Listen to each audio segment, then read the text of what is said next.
Okay, awesome. Hi, everyone. I am so excited. And I know there were quite a few more people that registered, James. I am so excited that I actually had the opportunity to hire a new assistant over the past week. Her name's Monique, so she's hanging out in the background. And I know you know what it's like to have a great assistant since you have Nadine. No doubt. And I'm so glad that you're here. I know that you were on spring break with your family last week, and I hope that you guys had the best time. We did. Awesome. So welcome everyone to this CEO Blueprint call. We have two of these a month inside the Legacy Collaborative, and I'm super grateful and honored that one of my dear friends from over the years who has made a really huge impact for many of you. And if not before this call, you'll understand the impact that he has by the end of it. And today I get to have the seat in this call that typically he has in every call that he leads daily. And I am just so grateful that you said yes to being a part of this with us today, James. Happy to do it. Thanks for asking. Yeah, absolutely. So I'm going to start this a little different than the conversations that you typically have and take you way back. And I would love to understand before you started even in the direction of real estate in your life, I want you to take us back to the version of your life that existed before real estate and talk about what we should know about you. My goodness. You mean like what I did before I got into the real estate business? Yes. And what had I, you choose real estate? I was a TV news producer. So I went to college to work in the news business and I produced TV news for about 3.5 years. And I got fired from that job, honestly, because I was a total jerk. Here's the thing that I figured out.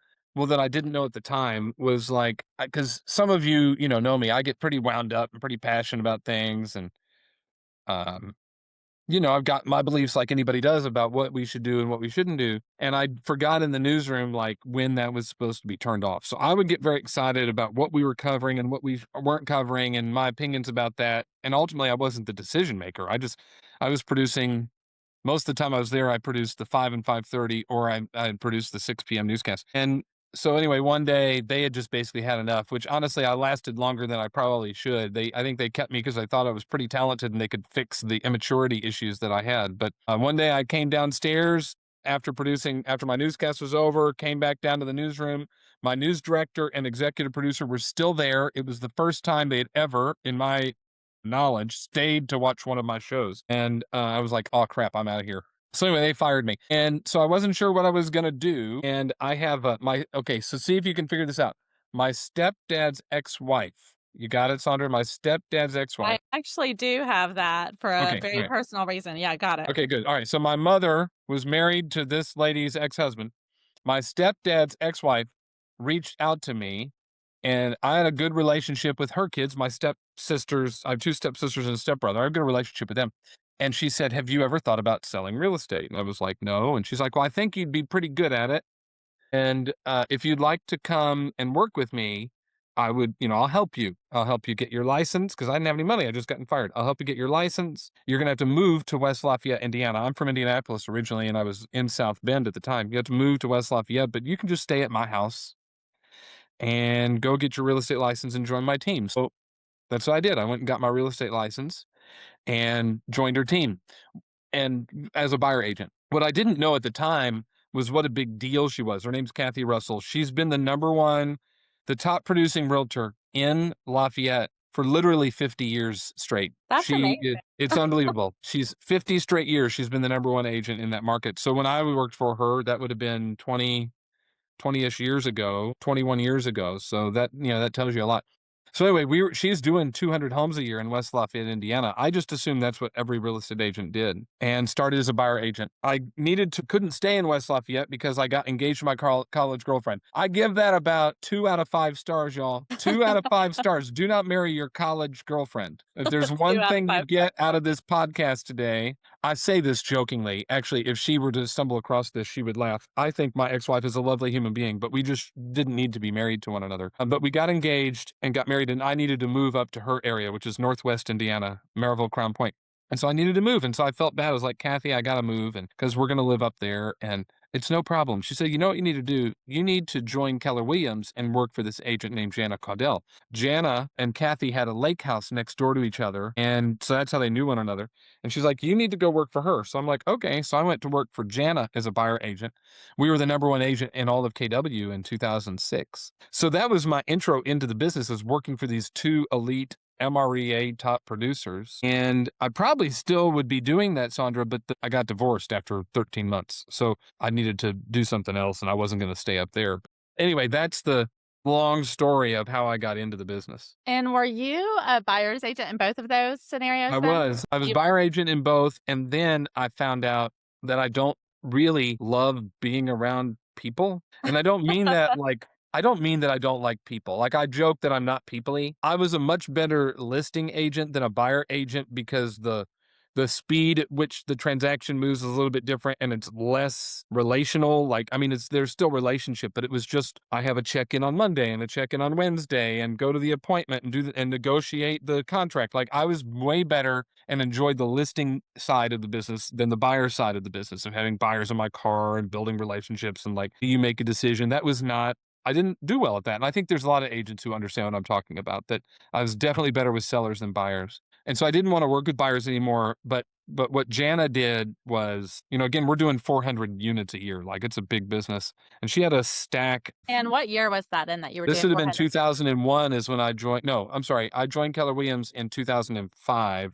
or Wow. 6. 2005. 2005 I joined Keller Williams. So this would have been 2005. So I remember she gave me a binder and it was all sign calls, Saundra. Like, she had 100 Good. we had. The people would call off the sign, "Hey, I'm sitting in front of 123 Main Street." And we had a listing manager who would jot down on a piece of paper and in a binder their name and phone number and which house they called on and what buyer agent it went to. And that's when I found out that agents didn't follow up with leads because they gave me this. It was literally like, what's the thickest binder you can get? Like 3 inches? It 3 to was 5. literally a 3-inch D-ring binder that was just page after page. And there's probably 30 names on a page. And it has name, date, name, address, phone number, and the buyer agent it was assigned to. And I just started calling these people. This is obviously before the current TCPA stuff. Like, it's a different time, 20 something years ago.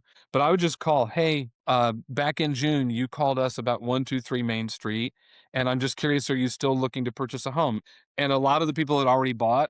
Some were not. And so I started, it's inside sales effectively is what it was, or outbound sale, outside sale. And so I'm just calling and calling and calling. And I would schedule appointments for the buyer agent. So I would just schedule an appointment for a buyer agent and then they'd pay me like 10% or whatever if they worked on it. And then, but again, I wanted to focus more on listings. So I started lead generating for listings. I call expireds, FISBOs for the team. We would do a postcard mailer, like find out how much your home is worth. And then the day it dropped, I'd be there ready as they came in to call and work on those. Like, that's what I was doing. And then eventually that leaned into a seventh level side business where I was helping run the sales side. So I would do the accountability with the buyer agents and some lead gen and organize our systems for follow up and stuff like that. So you were like director of sales and in charge of Yeah, the before that 36 was a set. thing. Like, they interviewed me at Family Reunion in 2006 and I only been doing it a year, but we were the number one team in the company. Jana's GCI grew by $1 million the year I started doing all the follow-up and sales side of the business. I don't want to make it sound like I helped her make $1 million. There was a lot of things at play, but we didn't have systems around follow-up before. We created systems around follow-up, and all of a sudden her GCI jumps by $1 million. It was pretty cool. That's great. So if you were leading a call on your Pivot Shift Ahead group around that topic, what would you say is the biggest takeaway for people listening, whether they're an individual agent or team? You What need are a most people follow-up missing? system, you losers. Okay, I'm just kidding. You've gotta have some type of follow-up and so that you avoid the low-hanging fruit. I think that the challenge I talk about this a lot on Pivot. It's not something I recognized back then, the way that I recognize it now. I'm 20 something years older now, but we go after the low-hanging fruit a lot in this business because we lack follow-up strategy and we become obsessed with results. And if we could, instead of becoming obsessed and distracted by results, we instead became committed to our process or our system and trust that our process or our system would give us the desired result, then I think we would behave differently. day to day. I think we would measure our success in any one day differently. I think we would prioritize our day differently if we were less concerned about did I take a listing today and more focused on did I talk to 10 people out of my database today. That it's interesting because it sounds like what you're describing is being relationship based instead of transactional, which is how most people who have had great business or an increase in business over the past 2 to 3 years do most of their business is by focusing on relationships. Well, And that's why I posted in that's what Pivot you Shift did. Ahead. I'm gonna go pull it over the weekend, or maybe it was last weekend. I said something about AI, and then I posted today on my Instagram at James D Shaw too. That there's this talk of AI won't replace you, but an agent using AI will replace you, and that is so stupid. That is such a dumb thing to say. And people clap. Someone's like, an agent using AI is going to replace you, not AI. And you're like, woo, let me write that down.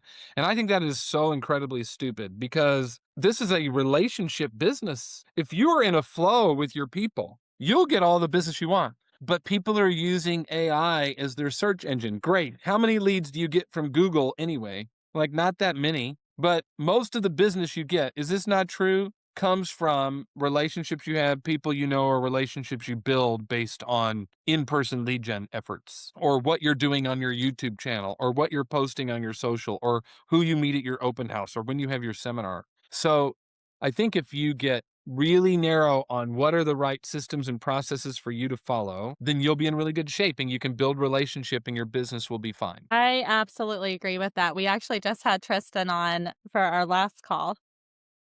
And He's very into AI, but I think he would tell you the same it's the thing, systems and that it's still a processes. Yeah, relationship business. Like, you that's can right. use AI as a tool. He's using it a lot. You can use it as a tool, but it's not gonna replace you. No, and he actually was showing people exactly how to use it as a system and a process versus just using whatever AI spits out to share on social media and take the human out of it, which I think is a mistake a lot of people make when they are using AI. So I love that you brought that up. If we go back to your journey and move into what you did next after you helped with that amazing team selling $1 million more and contributed to that, you became a team leader Yeah. and Well, moved to assistant Tampa. team leader first because I got Okay. divorced and I needed to leave up there, and my mom had moved down here to the Tampa Bay area, so I became an assistant team leader in South Tampa, but I'd wanted to be a team leader. So, yeah, I became a team leader about a year and a half later in Cary, North Carolina. So you were in leadership, and I think that's when I first started knowing about you, by the way, Mhm. because you were in KW for so many years before I was. I joined in 2013.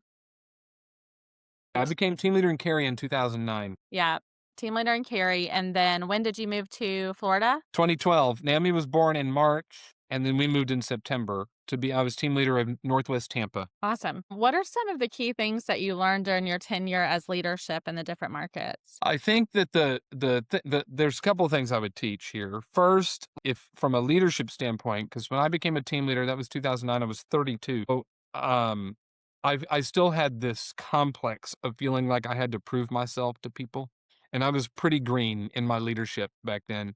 And I think that I would tell a young person in that role to relax. That would be my advice, to relax and recognize that you don't have to be the answer. You just need to know where to find the answer. There's this idea of you can be the library or you can be the librarian. The library knows all the answers. The librarian doesn't know all the answers, but has a pretty good idea of where to go to find the answer. And I think we need to be the librarian. Recognize that we don't know all the answers, but we have a good idea to know where to go. Well, for a leader inside Keller Williams, it's pretty easy. You go to Millionaire Real Estate Agent or you go to the Shift book, and there's your answer. So I decided I was going to know those books better than anybody else in my office so that when an agent needed help, I could be the resource to help them find the answer. Does this make sense, Saundra? Like, so I could say, Absolutely. like, well, let's see what the book says would be my reply. And we would go pull it up in the book. And turns out that really paid off. Like, knowing those books has really helped me later on in my life. I'm 48 now. It's really helped me a lot. One of the things I love about what you just said brings me to why a lot of people didn't know if this call was for them or not. So, a lot of people reached out, and people think of the word leader many times and don't realize that no matter what role they're in their real estate business or their life, they actually are leading. Sometimes it's intentional and sometimes it's not.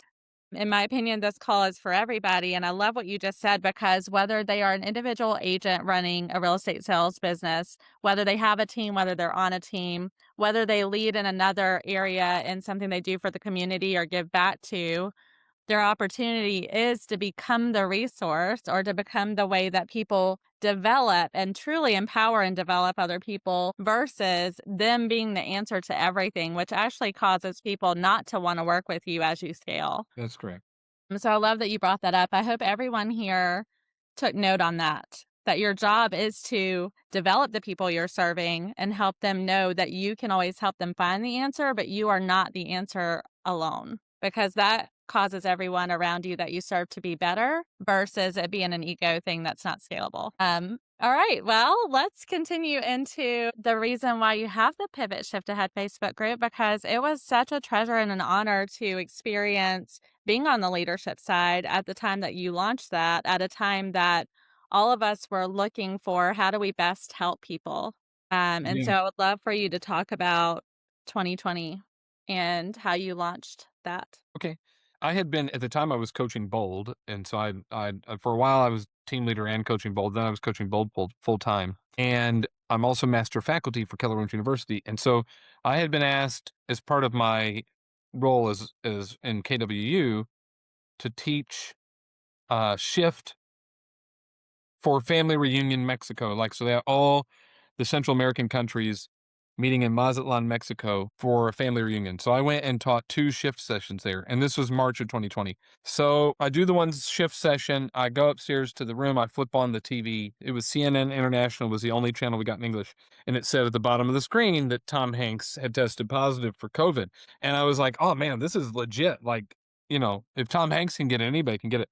And so and then it was that same day that, like, the NBA season got suspended and the NCAA tournament or the college tournaments got canceled. The NCAA tournament hadn't happened yet, but all these different things started kind of falling apart and shutdowns really started to happen. And I was in Mexico, so I had to go back the next day and teach, and then I wanted to get back home. In the cab ride on the way home, I was starting to get a bunch of anxiety. I had been a team leader. I started my team leader job during the Great Recession, 2009, when the market had crashed. um, I saw what it was like for agents to try to run their business. Like, if you're struggling now in your business, I just want you to recognize that if this were 2009, you would be so happy because 2009 was really, really hard.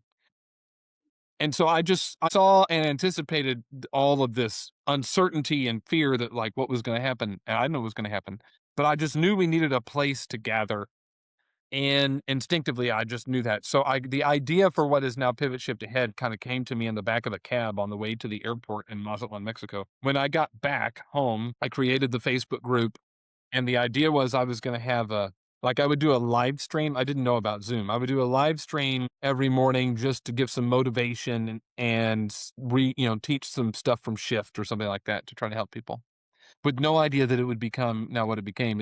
We'll hit 126,000 members, probably this week inside of the Pivot. We had 1,000 on our morning call today. We have a membership community that's got 1,500 members that's built out of that. Like, it's really fascinating to watch. But that was never my intention to do any of those things. I thought I'd be back on the road doing Bold a few months later. Pivot was born, and now I moderate a Facebook group for a living. Well, I want to take a slightly different spin on what you just said for everyone here, because to your point, whether someone's been in the business for many, many decades or brand new or anywhere in between, there are moments in the business that cause anxiety. And I love that you're thinking at that time as a leader, which we've already discovered everyone here is a leader where they are, is that you had anxiety yourself first, so that's totally human and natural. And even though you had the leadership experience and everything you had already helped people through to that point, you still experience anxiety, which I hope everyone here takes a deep sigh based on hearing that, because it doesn't matter how many experiences you have, you can still have that happen. And it's very human. And then you anticipated uncertainty, which is what people would be experiencing. Do you agree that when there are different things that happen in the world and different things that people experience in their personal lives and all the things that we have going on every day, it can be common for the clients of everyone that's a part of this call right now to experience uncertainty in their lives? Yeah, I mean, uncertainty is normal, and we all have uncertainty and anxiety. And Mhm. That just comes from not knowing what's ahead, but we never really know what's ahead. We just have to trust that our systems and our process works. I mean, it's the same stuff I say over and over and over again. If y'all would start listening, it would make your life a lot easier. I'm glad that you got close on that one. All I'm sharing about this is, yes, I love the process you followed, and everyone here can follow it for their clients. Yeah. So when they know that there's anxiety, Well, you anticipate have to to anticipate. Part become a of solution. being a professional is to anticipate so that you can just be a step in front of everybody else and offer guidance and support to create a sense of certainty for people. That's all.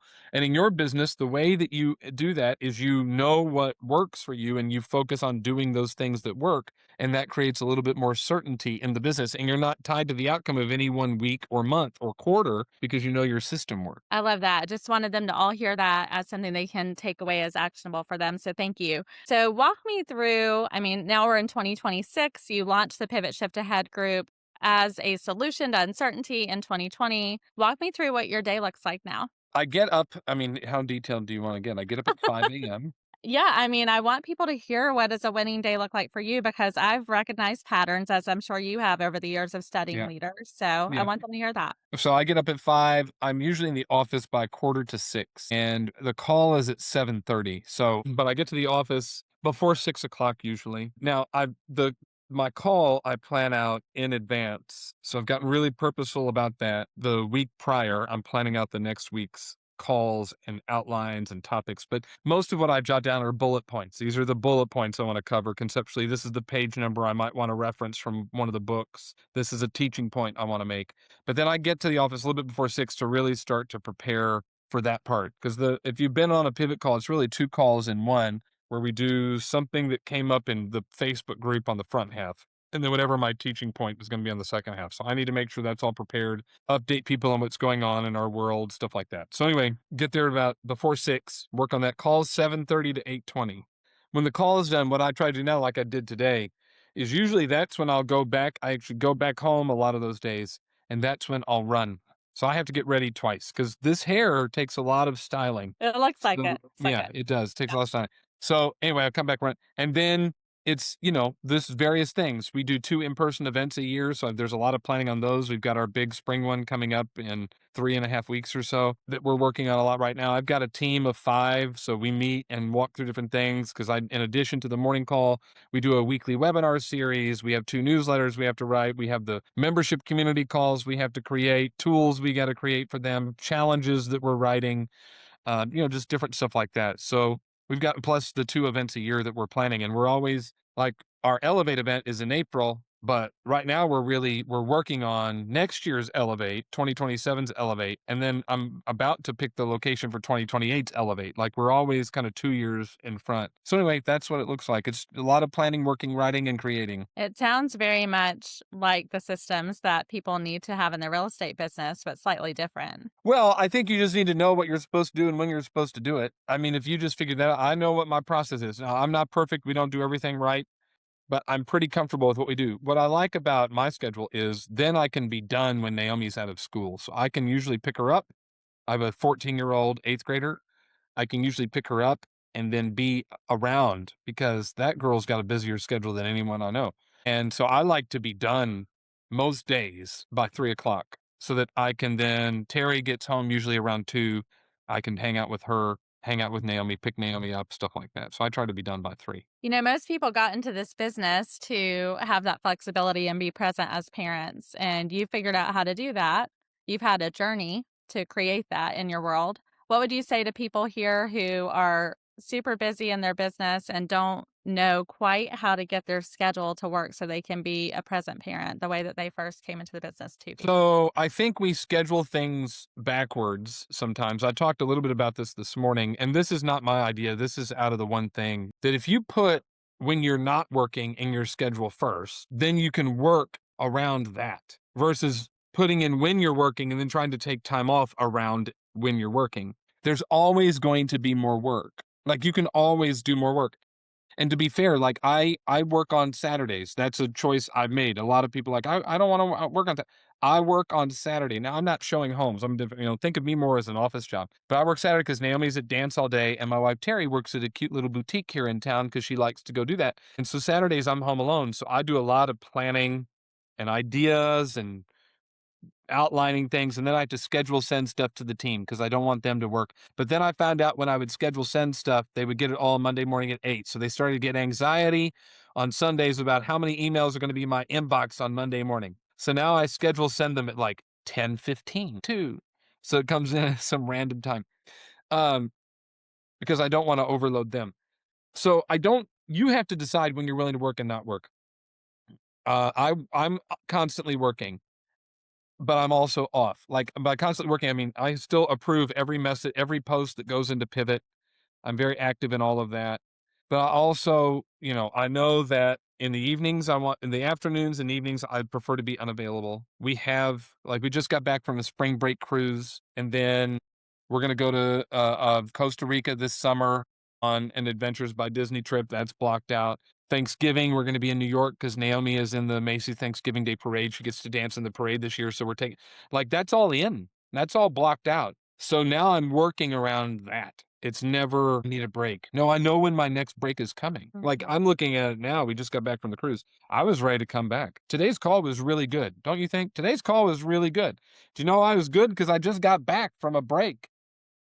Yeah. And now I'm just working until mid-July. And you Like, I know when gotta your next work break is. I Yeah. have to work April, May, June, and a week in July. And I'm just getting through that, and then I got my next break. And then I'll come back and I'll work August, September, October, break. I think that's really important. And I think it makes me better. It makes me better as a leader. It makes me a better husband. It makes me a better dad. And I perform better when I'm working in between my time off. And I think people like, James, you talk about this a lot. It must be nice. It is nice. Thank you. It is nice to take time off, and all of you can do it too. And they don't have to be big summer blowouts every time. But Jordan Freed taught this idea. I learned it from Jenny Wolek, and Jordan taught it, of this 137. And I've been talking about it forever. Most of the people sitting on here know exactly what I'm talking about it, but I doubt that they're implementing it fully. One non-work day a week for me, that's usually Friday. I try not to work Friday outside of the call, but one dedicated non-work day a week, Friday or Sunday, because I do work Saturdays. One 3-day break a month, which is really easy for me because I have a child. And so most schools have a 3-day break every month. Like, we'll have one in April, Good Friday. Schools close Good Friday. So we'll have that Easter weekend will be our 3-day break. In May, it's Memorial Day. Like, there's always a 3-day break built in. So just observe it. And then one, 7-ish, 5 to 7-ish day break 3 to 4 times a year.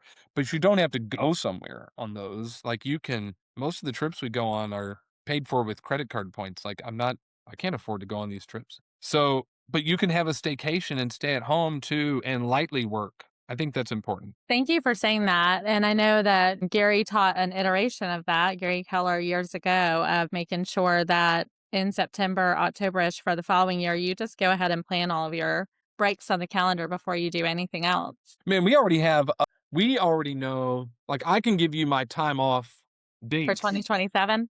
for Yeah.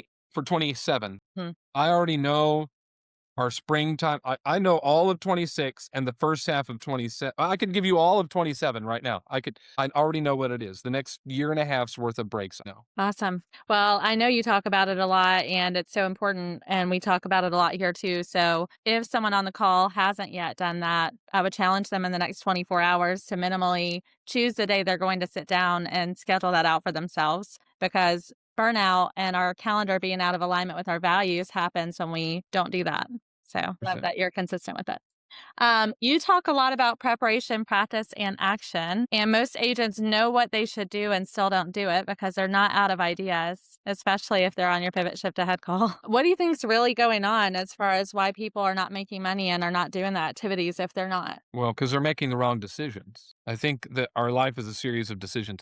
I mean, by the way, I'm not perfect in this too. There are areas of my life where I make good decisions most of the time, and areas of my life where I make pretty poor decisions most of the time. I think we all have those. So you've already proven that you can make good decisions because you have an area of your life where you're making good decisions most of the time. So the question is your business one of those places? And if not, what decision must you make?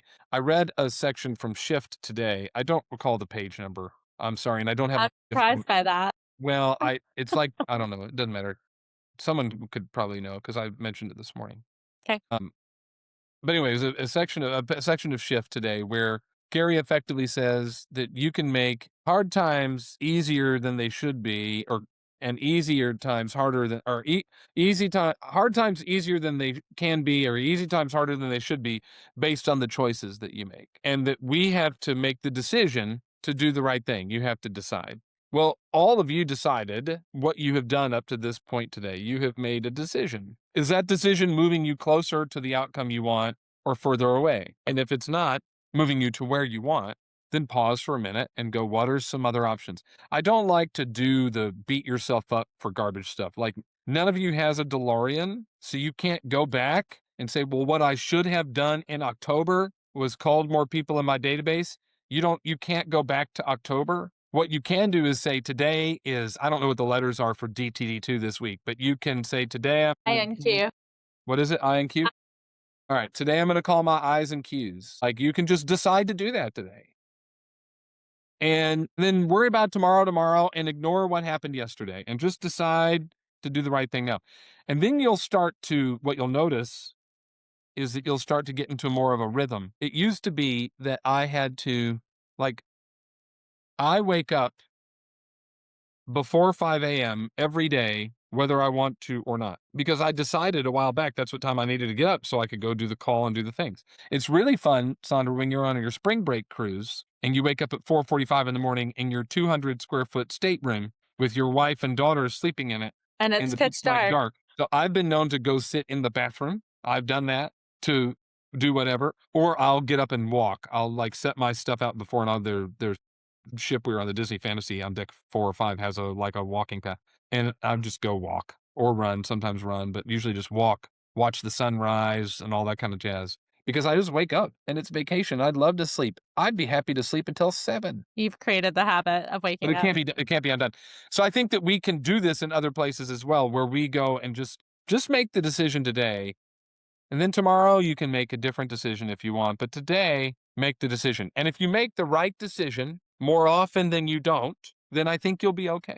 The state of the market is irrelevant to the individual agent. So the market has zero impact on your results. It impacts the results of the whole, but it doesn't impact your results because there'll always be enough business for you. You think about it and I go, well, what's your goal? And you're like, it's 30. Great. There'll be 30 closings today. So there's enough business for you if you're doing the right thing. The market doesn't determine your success, it determines your strategy. You have to look at it and go, well, what are the right plays for me to run? That's what this is about. That's exactly right. And you're always, I think you're like the king of the reminders of things just because I you don't have teach ingrained anything yourself. mind blowing. Okay. Because the truth is, I think we need to be reminded more than we need to learn new things. I think at this point in our lives, we pretty much know, and I used to say there is no magic pill, but now there is a magic pill. You literally can take a pill or give yourself a shot and lose 30 pounds. So there is a magic pill now. But in the business, there's no magic pill. There's no secret sauce. It's doing the mundane, boring stuff over and over and over again. And you all know what those things are, and you just have to make the decision to do them. So I don't think we need a whole bunch of new ideas. We just need to be reminded. And the truth is, the people who are on the pivot call, Sandra, I hear all the time. I asked the question this week. If you go into pivot, I asked, how was your Q1? The people were three categories: ahead, on track, or Yeah. behind. Those were the three categories: ahead, on track, or behind. And I went in, I didn't get to everybody because there were like almost 200 comments. So I didn't get to them all, but I asked 10-15% of them why they thought that was. What is it has you think why what do you think is the reason why you're ahead? Was what impacted you that caused you to be behind? All those different types of things. The answers were, the people who are ahead are telling me it's because they are consistent in their activities, and they learn to be consistent by making the pivot call the foundation of their consistency. And the ones who are behind say something basically to the fact of, I'm not running the plays at the level at which I need to run the plays. Like, it's right there. It's pretty simple. It's so interesting you say that because we start off with an 8:30 huddle for anyone that likes to start. So it's right after your pivot shift ahead call Mhm. because we do have people on that huddle that also listen to your call. And about half of the people on here right now that I know their business inside and out, the reason why they're doing better than they thought they would is because they're consistent. And if there's been a time that they were not hitting their goals, it's because they know that that 90 days before that they were not being. So it's very measurable, and that It doesn't is. ever change no matter what's going on in the market or what's going on in the world. How do you talk to yourself when you are off? I know that you just talked about the fact that as long as you're more consistent than not, you're going to be okay. But since you're also human, even though you're a great leader, how do you talk to yourself after you realize that you have not followed through on something that you meant to or didn't do something perfectly? It's really interesting. I have and found this struggle since the pandemic. Really, it was started Christmas Day of 2020, where I have, um, I don't know, my health and fitness journey has been off since then. At the start of the pandemic, I was running 100 miles a month, doing great. I'd done 6 marathons in my life.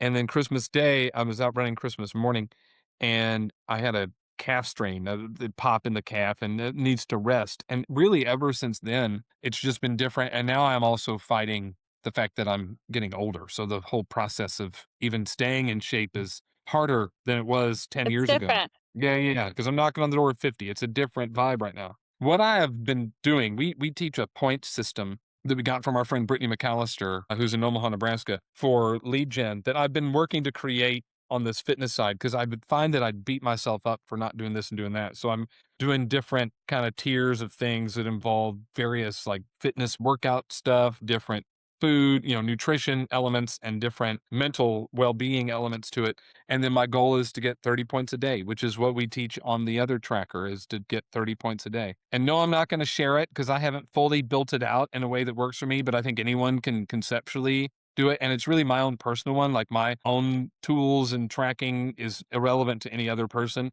And so anyway, I'm focused on that, which, I get if I run, it's 5 points per mile. If I walk, it's 2 points per mile. If I do the Peloton, it's 1 point per mile.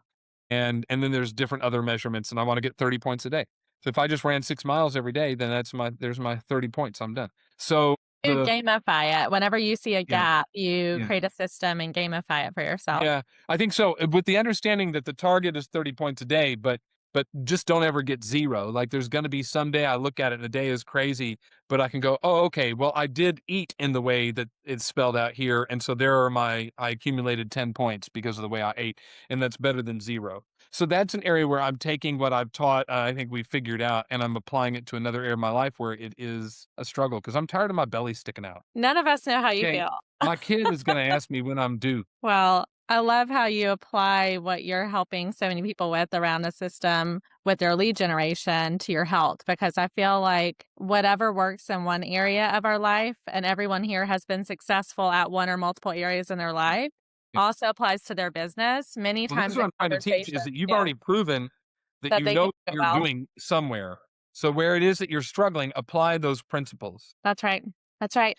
What does a real estate agent who's been struggling for a whole year right now need to hear from you that we They need haven't to talked get on about? my all right. My call needs to be part of your daily schedule. And then once the call ends at 8:20, you need to do the next right thing, whatever that is. And you know what that is, but you have to decide to do it. And then you have to decide to do it the next day, and then you have to decide to do it the next day and get consistent.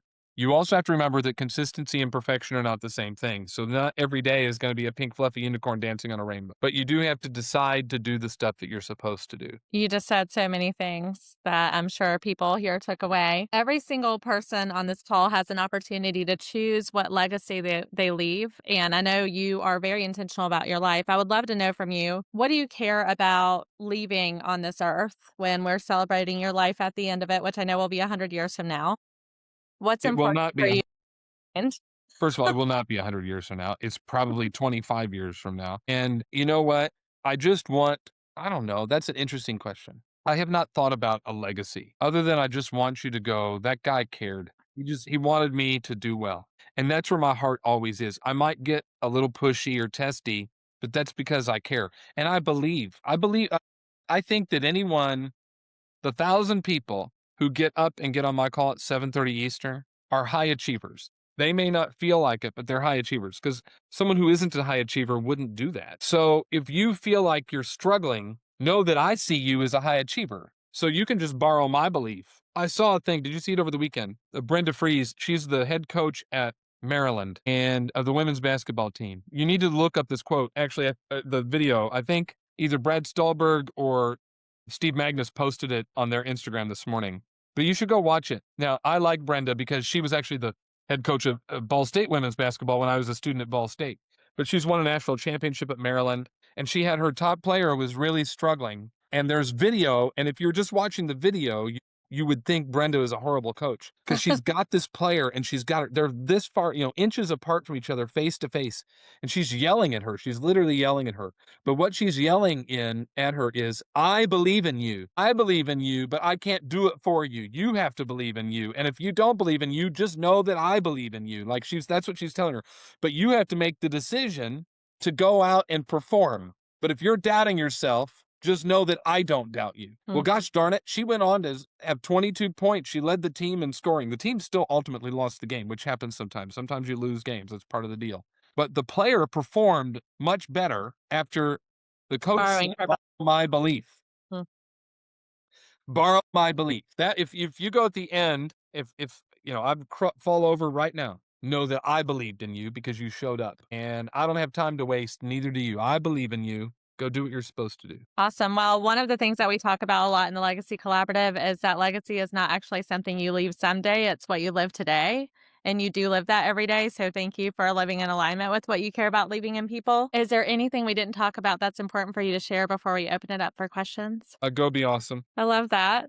So I am sure for everyone who has invested this hour with us that you have questions for our amazing friend James Shaw Nobody based has on questions. his journey. There are no questions. All And these people, I'm looking at the faces. All of these people already know the answers to the questions, but maybe I'd love for you to come off mute, share your top takeaway, or ask your question of James. We have the next 10 minutes. That's all yours. So make the most of it. see, I told you there are no questions. You can just come off mute on this call. You don't have to raise your hand. Hey Go guys, ahead, it's Dean. Dean Moss, what's up, buddy? how are you? Been a while. Welcome back, James. The thing that I want to kind of mention that you said, and it's so important to us, is, and that's the process, not the outcome. You do your, I mean, I do my lead gen every day. You know that, James. We've been, together for years and years. And no matter what happens when you do your lead gen, good, bad, or indifferent, you still have to stick to it. I think that the problem we have with so many of the newer people we train, they try it for a while. This just happened this morning. I had somebody say, "I'm leaving." Well, why? Because nothing's happening. I've called 26 people and I don't have 2 listings yet. It ain't working. And if they just stick to the process, they'll see that things will happen. And all it takes is one to kindle the fire. People give up too early. So you have to stick to the process. And I wanted to just mention that because that's deep to my heart. Yeah. As long as you know, this is what I like about the end of the quarter, and I brought this up on today's call, Dean, which you were on, is that now is a time, this is a good measuring point to see is my process working the way I thought it would. Like, I've been doing this pretty consistently for 90 days. Am I getting the result I want? And then make the adjustments that you need to make. Yeah. Yeah, don't But give then up too go soon. back and focus on your process. Do what you're supposed to do. Thanks, Dean. Good to see you. Hey, Thank you for James. being here, Dean. What's up, Allie? How are you? It's great to I'm see good. you. I want to say that I love how you say just believe that you believe in us because a lot of times, we may not have the results or the outcome that we choose, but if we just continue to believe that we can do it because we do it every day, then we just keep going. So, and I would like to say that for the ALC for our market center, we try to get all new agents on your call first thing. So, Thank you. You thank you should get again. the ALC on too. They generally are, yeah. No, that's good. I love that. Thank you. And thanks for encouraging other people on. Again, I would argue, like, and you know this about you, Allie, but you're a high achiever because high achievers don't do what you're doing, which is get up and get pretty consistent and hanging out in spaces. And at some point, but I do end the call every day. I say, you got your inspiration, go put in the perspiration. At some point, you have to go to work. You have to do the things you're supposed to do if you want to get the results you want. Just being on the call isn't enough. You have to actually be able to do some work too. I agree with that 100%. And I would like to add, if it's okay, that I am tweaking how I'm scheduling time off. I work primarily with buyers. And so I'm learning that sometimes those days aren't going to align with mine. But if I Yeah. do set a time and say, sorry, I'm busy, and I've been using an assistant for showing when I've taken that time off. So I'm learning. Yep. You're getting there. You're doing great. I'm proud of you. Thank you. You're welcome. Great. You too. Awesome. Who else has a takeaway or a question? Hey there. Sorry, I am right in the middle of having a little one in the background. So if he's Oh, that's so yelling, exciting. But thank you so much for your time, James. I've had to jump in and off. We were doing photos for a listing, but just wanted to say thank you for your time. So many amazing nuggets. Obviously, like you said, we know the things, we just need to implement them and do them. So thank you for those reminders.